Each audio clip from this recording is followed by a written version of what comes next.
7, versículo número 55 y versículo número 56. Dice la palabra del Señor de la siguiente manera. Dice, pero Esteban, lleno del Espíritu Santo, puesto los ojos en el cielo, vio la gloria de Dios y a Jesús que estaba a la diestra de Dios, y dijo, he aquí veo los cielos abiertos y al Hijo del Hombre que está a la diestra de Dios. Vamos a hacer una oración en esta mañana y vamos a pedir la dirección del Espíritu Santo. Nos acercamos a ti, Señor, en esta hora con un corazón sincero, Padre, deseoso de oírte, deseoso de saber de ti, Señor. Te rogamos que tú nos ayudes, que tengamos la dirección de tu Espíritu Santo, Señor, en mi persona para predicar tu palabra, Señor, pero también en medio de la congregación, Señor, que mis hermanos puedan deleitarse en la palabra y que tú ministres a sus corazones a través de la palabra, Señor. Tú conoces la condición de cada uno de nosotros, sabes las situaciones que atravesamos y que vivimos, Señor, y en medio de esas circunstancias, de esas situaciones, esta mañana yo te pido que tú vengas con el bálsamo, que tú vengas con tu poder, que tú vengas con tu gloria, con la unción de tu Espíritu Santo, Señor, y que tú derrames esa gloria maravillosa en medio de nosotros, Padre. Mis hermanos que están en sus hogares, Señor, cada familia, los lugares donde está llegando esta palabra, Señor, que sean ministrados, ayudados y bendecidos por tu poder, Señor, que tu gloria, Padre, sea poderosa ahí con ellos, en el nombre de Jesús, y yo te honro desde ahora y para siempre. Gracias, Señor Jesucristo. Amén.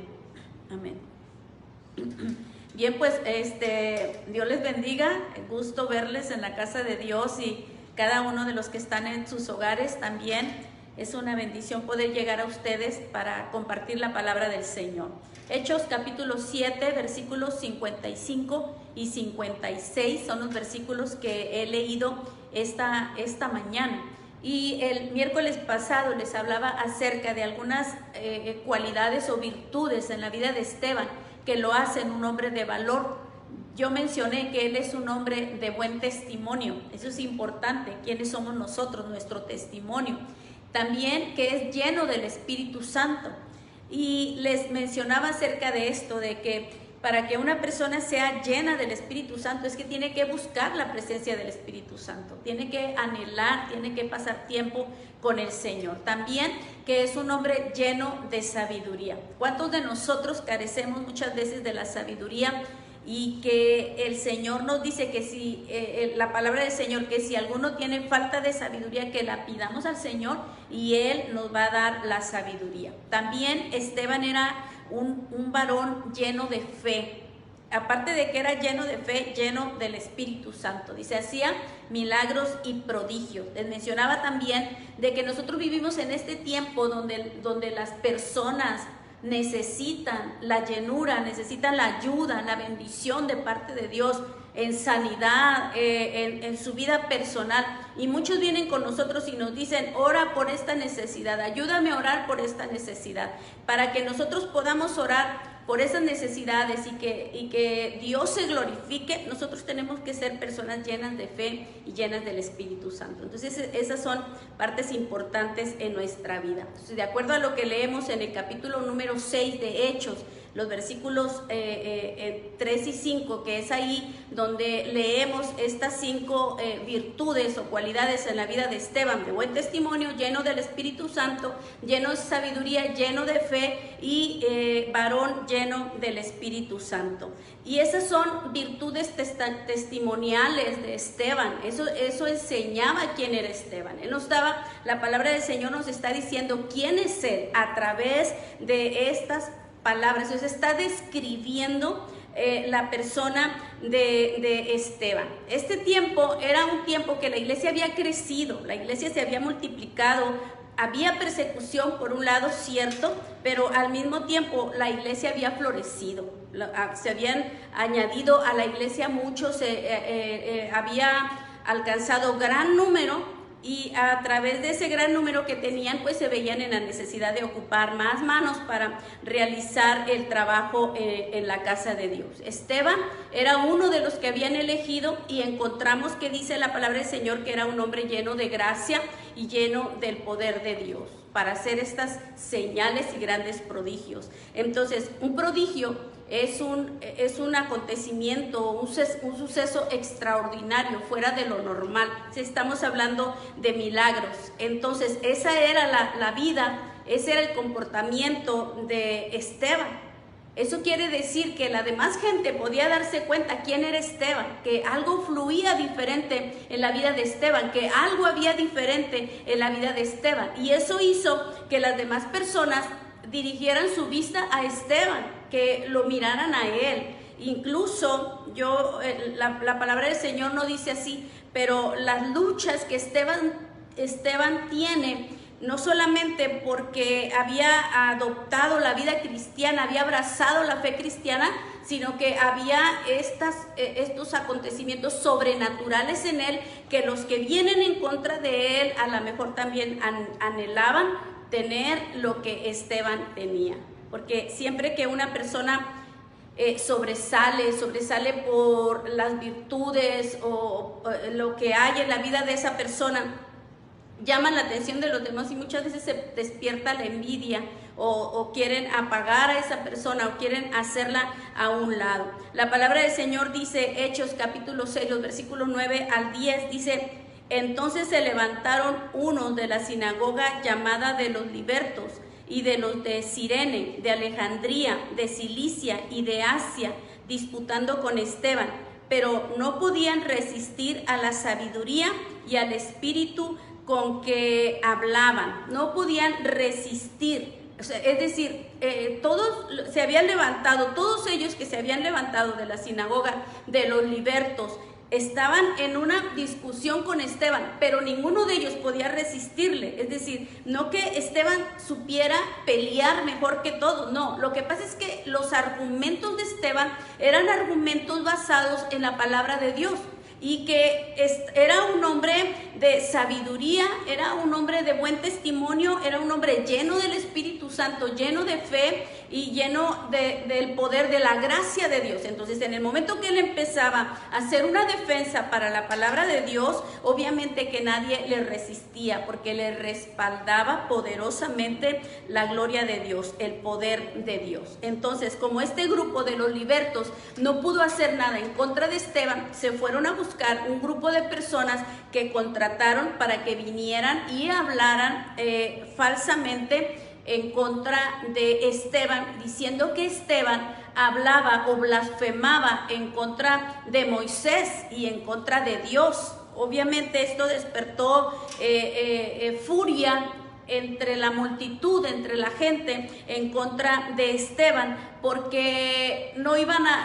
estaban tolerando que estuviera blasfemando en contra de Dios, y pues esto estaba siendo un falso testimonio en contra de él. Y eso es lo que sucede, que cuando nosotros llevamos una vida en estas cualidades, en estas virtudes que había en la vida de Esteban, para que alguien pueda decir algo de nosotros, tiene que inventarlo, porque si nosotros nos dedicamos a honrar a Dios con nuestra vida, con nuestro testimonio, entonces Dios va a estar con nosotros y Dios va a hacernos una persona que sobresalimos de los demás, porque Dios está con nosotros y está caminando con nosotros. Este grupo de libertos que dice el versículo, que tenían su propia sinagoga, estos, como son mencionados, el grupo de los libertos eran griegos, en el sentido de que habían abrazado la cultura griega, incluso era el idioma que hablaban. Eran judíos, conocían la Biblia, celosos de guardar la ley, pero se les conocía de esa manera porque habían adoptado la cultura griega. Entonces no aceptaban los cambios que estaban habiendo al venir Jesús y haber muerto en la cruz del Calvario, y entonces cambiar la historia, y que la gente estaba abrazando esta nueva fe para ellos que Jesús les había venido a poner. Y eso era lo que este grupo de libertos era, de lo que ellos estaban en contra. Y la iglesia estaba creciendo, la iglesia estaba floreciendo, había milagros, había prodigios, Dios estaba en medio de ellos, y había que levantarse también enemigos en contra de la iglesia, en contra de la palabra. Y en este caso la discusión no se da con los discípulos, se da con Esteban, porque en Esteban era en quien había algo diferente. y era que él había sido un hombre de valor, que se había entregado al Señor y se había dedicado a buscar al Señor. Entonces, en este relato de Hechos, quisiera resaltar algunos acontecimientos, 3 de ellos. El primero de ellos es que Esteban tenía el conocimiento de la palabra de Dios. Siempre caemos a lo mismo. Yo no sé si usted se da cuenta, pero a veces me da la impresión de que alguien vaya a pensar, la pastora Amelia otra vez va a hablar de la palabra de Dios. Pero sinceramente esa es nuestra vida, hermanos. Así nosotros, en la condición que nosotros estemos, si no tenemos el conocimiento de la palabra de Dios, nosotros vamos a flaquear espiritualmente. Necesitamos conocer la palabra de Dios. Esteban era algo que había en él también. Aparte de las virtudes que hemos mencionado, encontramos que él conocía la palabra de Dios. Un hombre de valor, una mujer de valor va a conocer la palabra de Dios, va a pasar tiempo para leer la palabra de Dios. No solamente eso, sino que la va a atesorar, la va a vivir, la va a grabar, la va a tener en su corazón, va a reaccionar, va a hablar, va a hacer, va a comportarse de acuerdo a lo que la palabra del Señor dice. Él, en esta situación que él está viviendo de que lo están acusando, él presenta una defensa. Y en esta defensa lo hace única y exclusivamente con la palabra de Dios. Todo el capítulo 7, él presenta esta defensa, y quiero resaltar 4 puntos en la defensa que Esteban está haciendo. El primero de ellos es que él habla de Abraham. Abraham es llamado a que saliera de su tierra, de su entorno, de su familia, de su comodidad, a una tierra que Dios lo estaba llevando. Abraham salió en una obediencia ciega. ¿A dónde vas? ¿Quién sabe? Tú agarra camino y vete. Yo te voy a guiar, yo te voy a llevar. Abraham no sabía dónde, pero Dios sí sabía. Y como él era obediente, él siguió la orden de Dios, lo que Dios le estaba demandando y lo que Dios le estaba pidiendo. Entonces Esteban predica, les da esta defensa y les dice, cada una de sus generaciones Dios estuvo con Abraham, estuvo con Isaac, estuvo con Jacob y estuvo con los siguientes, cada una de las generaciones. Lo que está diciendo Esteban, Dios los acompañó, les suplió, los ayudó, y Dios siempre permaneció al lado de ellos. A pesar de las dificultades que vivieron, de la rebeldía de algunos, Dios estuvo fiel con ellos. El segundo punto del que les habla Esteban, les habla de José. Cuando José es vendido por sus hermanos y entonces llega hasta Egipto con grandes dificultades, pero encontramos que Dios estaba con él. Aquí quiero leerle los versículos que están en Hechos, capítulo número 7, el versículo número 9 y 10. Y le quiero leer los versículos porque me gusta como dice la palabra del Señor. Dice, los patriarcas, movidos por envidia, vendieron a José para Egipto, pero Dios estaba con él. Por eso me gusta el versículo. Pero Dios estaba con él. Lo vendieron, sufrió, padeció, pero Dios estaba con él. Dice, y le libró de todas sus tribulaciones y le dio gracia y sabiduría delante de Faraón, rey de Egipto, el cual lo puso como gobernador sobre Egipto y sobre toda casa. Estaba él ahí en esta condición, en medio de sus dificultades. Dice, Dios lo libró de sus tribulaciones. Pero cuando nosotros leemos el Antiguo Testamento, José estuvo en la cárcel, José fue acusado, José fue maltratado, fue vendido por sus hermanos. Es que a veces pasamos por circunstancias, y el hecho de pasar por circunstancias difíciles no quiere decir que Dios no está con nosotros. Lo vemos en la vida de José. Dios estuvo con José todo el proceso de su vida, todo momento de su vida. El tercer hecho les predica Esteban y les habla acerca de Moisés, quien nace en medio de una matanza de recién nacidos. De esa matanza es librado y solventado por el autor del infanticidio. Él es el que lo sostiene, el que lo mantiene.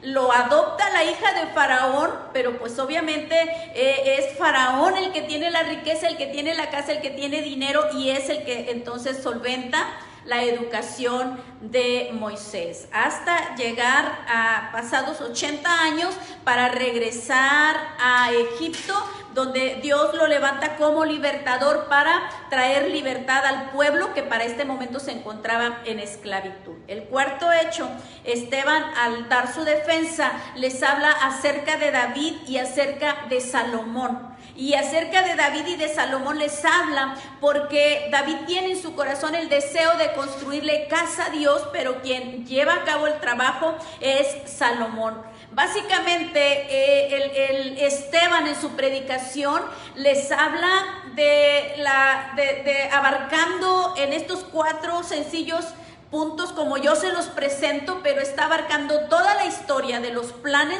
y los propósitos que Dios tiene para la humanidad a través de Abraham, y en esos planes estamos incluidos cada uno de nosotros. Yo les estoy resumiendo la predicación o la defensa de Esteban. Él conocía la palabra de Dios, la historia como nos la va describiendo, la conocía perfectamente. Usted y yo tenemos que conocer la palabra de Dios. El segundo hecho que quiero resaltar de este libro o en la historia, el relato de Esteban, es que Esteban les habla del propósito de Dios. Capítulo 7, versículo 51, dice la palabra del Señor: duros de cerviz e incircuncisos de corazón y de oídos, vosotros resistís siempre al Espíritu Santo como vuestros padres, así también vosotros. Cuando este grupo de libertos, del cual también estamos hablando, están resistiendo, están oyendo a Esteban, ellos están resistiendo lo que Esteban está hablando. Esta palabra que Esteban les está hablando los está enfureciendo, los está llenando de enojo, los está trastornando. Esta palabra los está trastornando. Y aquí vemos también, quiero resaltar 2 puntos en este hecho de que la gente que le oía cómo se comportaba y que Esteban no tiene temor en hablarles y decirles duros de cerviz e incircuncisos de corazón y de oídos. El primero de ellos es que este grupo de libertos se enfurecieron porque ellos, les está hablando Esteban, les dice: ustedes rechazaron a los profetas, mataron a los profetas, ellos están resistiendo la palabra de Dios. Y esta palabra que Esteban les está hablando es una palabra que está entrando en sus corazones, que está penetrando en sus corazones. Por eso es su comportamiento de esa manera, por eso reaccionan de esa manera, porque la palabra estaba llegando dentro de ellos. Y es que la palabra de Dios es poderosa, pero va a obrar milagros y va a hacer grandes cambios en la vida del ser humano cuando el ser humano abre su corazón a recibir su palabra. Pero la palabra puede estar ahí, pero si nosotros no la recibimos, si nosotros no la aceptamos en el corazón, si nosotros no dejamos que esa palabra venga y sea en nosotros como fuego consumidor o como martillo que quiebra la piedra, entonces la palabra no va a tener ningún efecto en nuestra vida. La palabra va a tener efecto cuando yo me dispongo, cuando yo abro mi corazón, cuando yo dejo que esa palabra venga a mi vida. Lo que estaba Esteban dándoles era un mensaje de cómo Dios había acompañado a todas las generaciones, desde el momento que llamó a Abraham para hacer de él una grande nación y que en él fueran benditas todas las naciones. Y le está hablando de Moisés, y le está hablando de José, le está hablando de David, le está hablando de Salomón, le está hablando de que Dios estuvo con ellos en el proceso de su vida en todas esas generaciones. Y ese Dios es maravilloso, porque a veces nosotros sentimos que no está con nosotros, pero Dios está con nosotros en todos esos momentos de nuestra vida, acompañándonos. Cuando sientes que no está Dios, ahí está Dios con nosotros, hermano. No nos deja, no nos desampara por ningún momento. Dios estuvo presente con cada uno de estos personajes en cada una de sus generaciones. Y Esteban les está contando esta historia, no es como una historia cualquiera, no es una defensa de sí mismo. Esteban no se está defendiendo a sí mismo. Lo que Esteban está haciendo es presentar argumentos para darles la seguridad de que la venida del Mesías es verdadera. Les está hablando, les está contando esta historia para llegar a ese momento. Nosotros estamos aquí, somos una nueva generación que se ha entregado a Jesús. Nosotros estamos aquí y lo que Esteban está presentándoles es al Mesías que murió y que resucitó. Esa es la defensa de Esteban. No se está defendiendo a sí mismo del grupo de los libertos o del pueblo que se había enfurecido y que venía en contra de él. Está presentando argumentos para llegar hasta ese momento donde para decir el Mesías nació, murió y resucitó por cada uno de nosotros. El Salvador, el Redentor, el que ha dado la vida por aquellos que se acercan a Él para pedir perdón. Ese es el propósito de Dios, que le conozcamos, que aceptemos el sacrificio de nuestro Señor Jesucristo, y eso es lo que Esteban nos está presentando, que nosotros podamos allegarnos, acercarnos a ese propósito de Dios. Esos son los propósitos de Dios, pero dependerá de nosotros si nosotros abrimos nuestro corazón. Es que yo le invito a que abra su corazón a Jesús, a que lo reciba, a que se entregue, a que le rinda todo su ser, porque en Él nosotros vamos a encontrar seguridad para nuestra vida. Tercera cosa que quiero resaltar en este relato de Esteban es que Esteban tenía puesta la mirada en el cielo.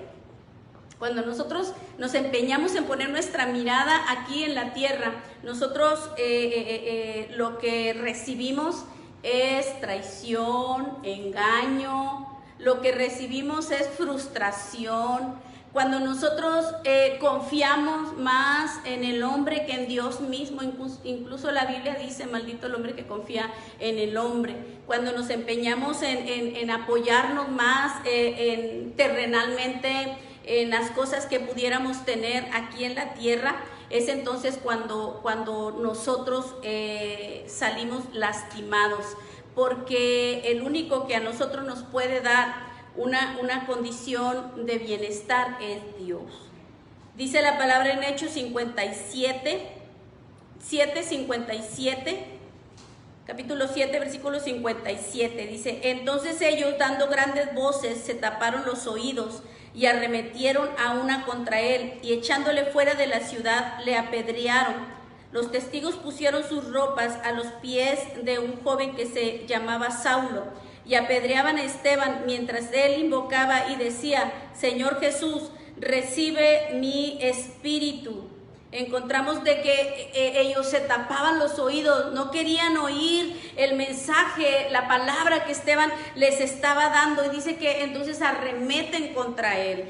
Encontramos que Esteban es el primer mártir que encontramos en la palabra del Señor, y cuando esto estaba sucediendo, dice la palabra de Dios que Esteban de rodillas les decía: Señor, no les tomes en cuenta este pecado. Y así fue como murió Esteban, repito, el primer mártir. Sé que es una historia muy triste. Sé que es una historia muy triste, pero Esteban, que hemos mencionado todas las virtudes que había en él, todas las cualidades, leemos que es un hombre de valor, porque cuando él está en esta condición, a punto de morir, él estaba firme en su fe. Su mirada no estaba en aquellos verdugos que lo estaban maltratando o apedreando. Su mirada no estaba en que por seguir a Jesús, por haber entregado su vida a Jesús, entonces estaba teniendo esas luchas, esas pruebas.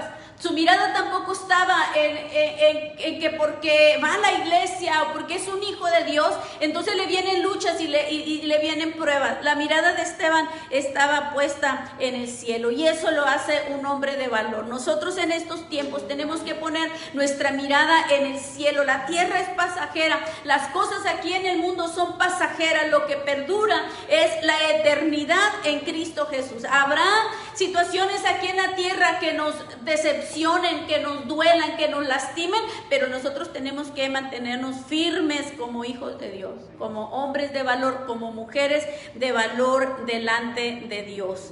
La decisión maravillosa que tomó Esteban de seguir al Señor con pasión, abrazó su fe como cristiano, esa grande decisión de abrazar la fe, lo más maravilloso que le puede acontecer al ser humano hasta el último momento de su vida. No vemos a Esteban quejándose, amaba su fe, defendía su fe, creía en su fe y estaba dispuesto a morir por su fe. No vemos a un Esteban quejándose.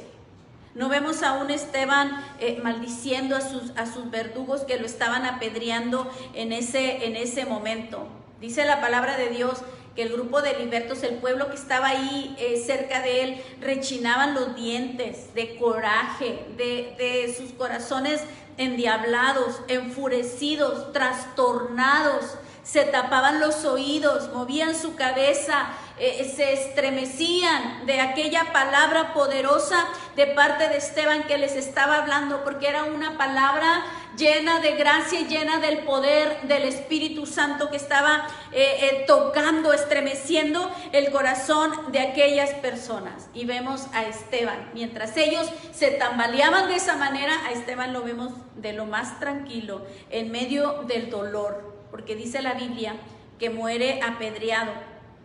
Cada peñasco que le arrojaban, en la vida de Esteban había tranquilidad. Le dolía, sí le dolía, obviamente que le dolía, pero había tranquilidad en su vida, porque su mirada estaba puesta en el cielo, su mirada estaba puesta en el Señor, no estaba puesta en las circunstancias terrenales. Dice la palabra de Dios, el capítulo 7, versículos 55 y 56, dice: pero Esteban, lleno del Espíritu Santo, puesto los ojos en el cielo, vio la gloria de Dios y a Jesús que estaba a la diestra de Dios, y dijo: he aquí veo los cielos abiertos y al Hijo del Hombre que está a la diestra de Dios. Esteban, lleno del Espíritu Santo, sabe que el Espíritu Santo nos va a ayudar a vivir nuestras luchas y nuestras pruebas, nuestras dificultades terrenales, el dolor o la enfermedad o las tragedias o lo que nosotros estemos viviendo aquí en la vida, los sinsabores,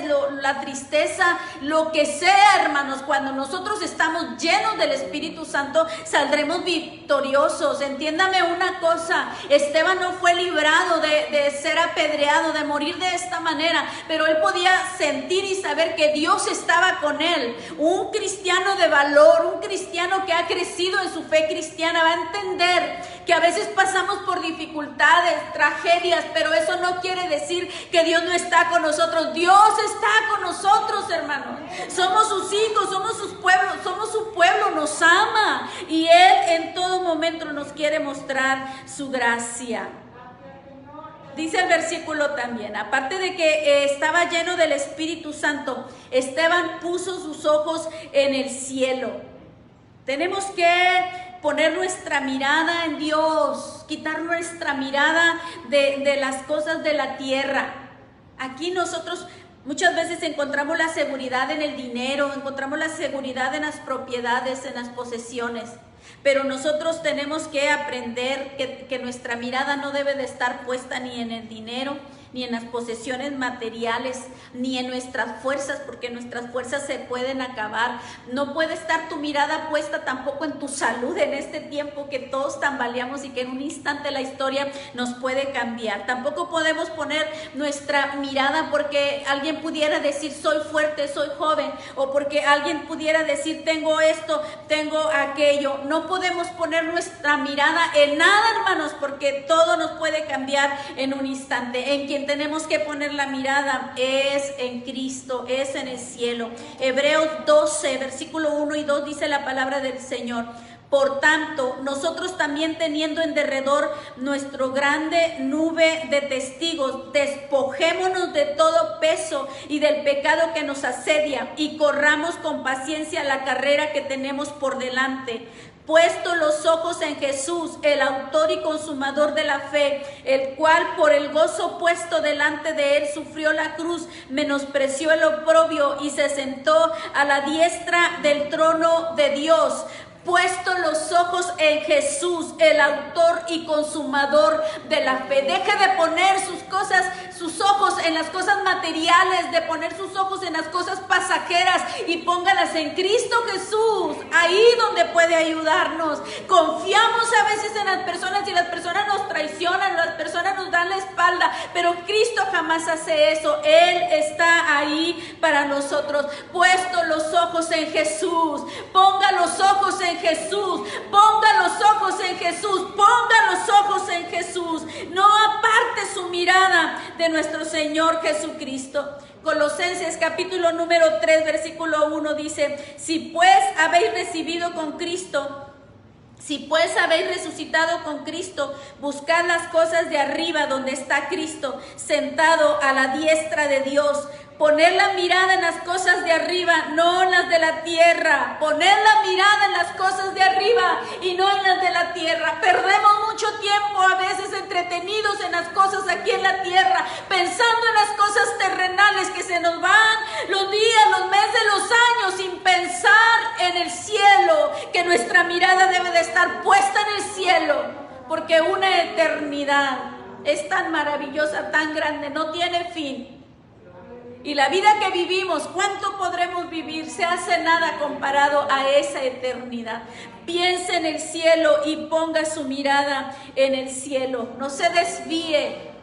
Cuando hablamos de vía, una vía es una vía, y cuando te desvías es que tomas otra vía. No tomes otra vía. Cristo es la respuesta, Cristo es la solución. Él es la fortaleza y Él es el que puede ayudarnos en todo momento de nuestra vida. Encontramos también que Esteban vio la gloria de Dios. Es decir, lo que Esteban estaba viendo era Dios. Él vio los cielos abiertos mientras los verdugos tiraban piedras en contra de él. Él está mirando al cielo, poniendo su mirada al cielo, soportando el dolor con su mirada puesta en el cielo. Es como tú y yo vamos a soportar el dolor y la situación de este mundo con nuestra mirada puesta en el cielo. Y mientras él miraba al cielo, él vio la gloria de Dios. Él estaba viviendo una situación difícil, triste. Una situación que pudiéramos decir nosotros: ¿dónde está Dios? ¿Qué está haciendo Dios? ¿Por qué me están tratando así? ¿Por qué me están matando? ¿Por qué me están lastimando? ¿Por qué estoy viviendo esto? Pero él estaba sobre esa situación. Su mirada estaba puesta en Dios, de tal manera que él vio la gloria de Dios. Aleluya. ¿Qué vemos nosotros cuando atravesamos situaciones así? ¿Qué vemos, hermanos? ¿Qué vemos? ¿Sabe qué es lo que hace la diferencia en Esteban? Que vio la gloria de Dios en medio de su dificultad, que era un hombre lleno de fe, que era un hombre lleno del Espíritu Santo, que era un hombre que conocía la palabra, que era un hombre con virtudes, que era un hombre de valor. Nosotros tenemos que decidirnos en este tiempo y buscar a Dios, hermanos, acercarnos al Señor en este tiempo, para que cuando nosotros enfrentemos dificultades o enfrentemos luchas, nosotros podamos voltear a ver al cielo y podamos ver a Dios. Podamos identificar la gloria de Dios. Dice la palabra del Señor también que mientras él miraba la gloria de Dios con su mirada puesta en el cielo, vio a Jesús que estaba a la diestra de Dios. Y esto es glorioso, hermanos, esto es maravilloso, porque cuando usted y yo atravesamos cualquier circunstancia en nuestra vida que nos hace dudar, que nos hace flaquear, cuando usted ha estado orando por años por una necesidad y ha estado pidiendo a Dios y aún no viene la respuesta, y que viene el desaliento y que viene el desánimo, usted y yo tenemos que pensar: Jesús está a la diestra del Padre y Él sabe lo que me sucede, Él sabe lo que me está aconteciendo, Él sabe las situaciones que estoy atravesando en medio de lo que sea, de tristeza, de dolor, de enfermedad, de tragedia, porque no tiene dinero, porque no sabe cómo hacerle. Cristo está a la diestra de Dios y Él intercede por nosotros. A lo mejor nuestra vida es una vida cargada de pecados, de dificultades. Podemos acercarnos a Él porque está a la diestra del Padre. Intercede por nosotros y tiene poder para ayudarnos. Aleluya, Él está a la diestra del Padre. Yo aprendo de Esteban, su vida llena de cualidades, de virtudes que me enseñan a mí cómo debo de ser como creyente, como hijo de Dios. Pero me bendice que cuando nosotros vivimos esa vida llena del Espíritu Santo, vamos a ver la gloria de Dios con nuestra mirada puesta en el cielo y vamos a ver a Jesús a la diestra de Dios para ayudarnos, para bendecirnos. Cierre sus ojos en esta mañana y vamos a orar. Padre, en el nombre de Jesús, yo me acerco a ti, Señor. Aleluya, bendigo tu nombre, Señor, alabo tu nombre, glorifico tu nombre, Dios eterno. ¿Qué haríamos si tú no estuvieras con nosotros? ¿Qué haríamos, Señor, si tu gloria y tu poder no estuviera con nosotros? Te necesitamos, Señor, en este día. Te necesitamos, Cordero de Dios. Te necesitamos, Señor. Derrama de tu Espíritu Santo, Señor, sobre cada uno de tus hijos que reciben la palabra, Señor, en este día. Que sus corazones sean bendecidos y sean ayudados, Señor. Que tu gracia esté sobre tu iglesia, Padre, aquí en tu casa y allá en casa, Señor. Que tu poder se manifieste. En el nombre de Jesús, Espíritu Santo, te pido que vengas, Padre, a cada uno de estos hogares, Señor, a cada uno de mis hermanos aquí en tu casa, Señor, que tu bendición sea derramada poderosamente. Danos fuerza, Señor, danos tu presencia, danos tu Espíritu Santo. Ayúdanos a ser mujeres, hombres de valor, Señor, dispuestos, Padre, a estar hasta las últimas consecuencias con nuestra fe firme delante de ti, que nada ni nadie nos haga dudar, Señor, en el nombre de Jesús. Gracias, Señor, aleluya. Te adoramos, te adoramos, te adoramos, Señor. Gloria a Dios, gloria a Dios. Este día vamos a hacer una oración más, hermano. Los niños han regresado a la escuela desde casa, otros a lo mejor van a ir físicamente, pero ya estas semanas atrás han empezado y otros empiezan este lunes, así es que vamos a orar. Aquí está Bere va por primera vez a la escuela, va a ser su primer día de escuela, pero vamos a orar por todos los niños de nuestra iglesia. Yo les pedí a los hermanos que escribieran sus nombres ahí en la transmisión de sus niños y de los niños que se acuerdan de la iglesia. Cada uno de ellos vamos a presentarlos delante del Señor en esta hora. Los hermanos que trabajan en escuela, las hermanas que son maestras, que esta modalidad que van a continuar enseñando desde casa, que Dios les dé gracia, que Dios les dé entendimiento, les dé sabiduría y les dé de su amor, y que en todo tiempo se sientan acompañados por el Señor en este año escolar. El año escolar del año pasado oramos y el año no lo terminaron en escuela, pero a pesar de ello podemos decir que Dios estuvo con nosotros. Así es que este nuevo año de escolar no sabemos qué nos depara, pero vamos a ponerlo en las manos de Dios, y Dios, que es perfecto, sabrá darnos lo mejor como sus hijos. Amén. Vamos a orar al Señor. Padre, una vez más venimos delante de ti, Señor. Yo pongo a cada uno de estos niños, adolescentes, jóvenes, Señor, que están yendo a la escuela. Algunos están entrando por primera vez, Señor, al kinder. Otros están, Señor, en sus primeros años de escuela, Señor, la junior high, la high junior, la high school, Señor, la universidad, Padre, colegio. En el nombre de Jesús, Padre, yo te ruego que tú los acompañes en este nuevo año escolar, Señor.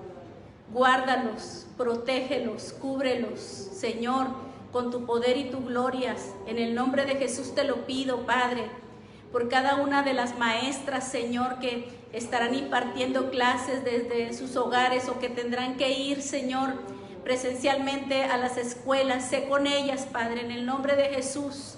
Por cada una de mis hermanas, Señor, que son maestras, por mis sobrinas, Señor, también, que son maestras, Señor. Dales tu gracia, dales tu poder. Te pido que las cubras, que les protejas, que tiendas vallado alrededor de cada uno de ellos, los que trabajan para la escuela, Señor. También, Padre, en el nombre de Jesús, guarda sus vidas, Señor. Ayúdales, Padre. Dales tu poder, tus fuerzas, tu gracia, tu bendición, Señor. Este año escolar, Padre, 2020, 2021, yo lo pongo en tus manos, Señor, y que al finalizar el año podamos decir: hasta aquí nos ayudó Jehová, porque tú cuidarás, Señor, de tu grey, cuidarás de tus hijos, Señor. Ayúdalos, Señor, a cada estudiante, Padre, dales tu poder, dales tu gracia. Te pido por Ori, Señor, que ella se ha ido a la escuela, sé con ella, Padre, guárdala, protégela, Señor, en sus sueños y en sus planes y sus anhelos, Señor.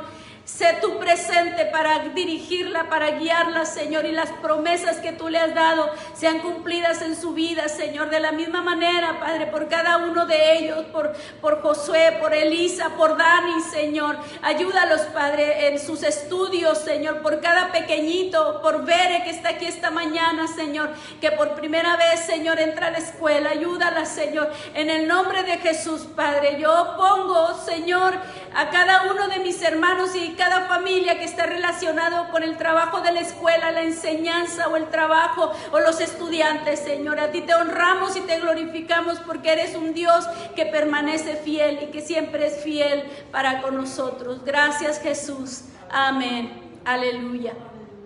Gloria a Dios. Aleluya. Vamos a despedirnos de la transmisión. Dios les bendiga a cada uno de ustedes.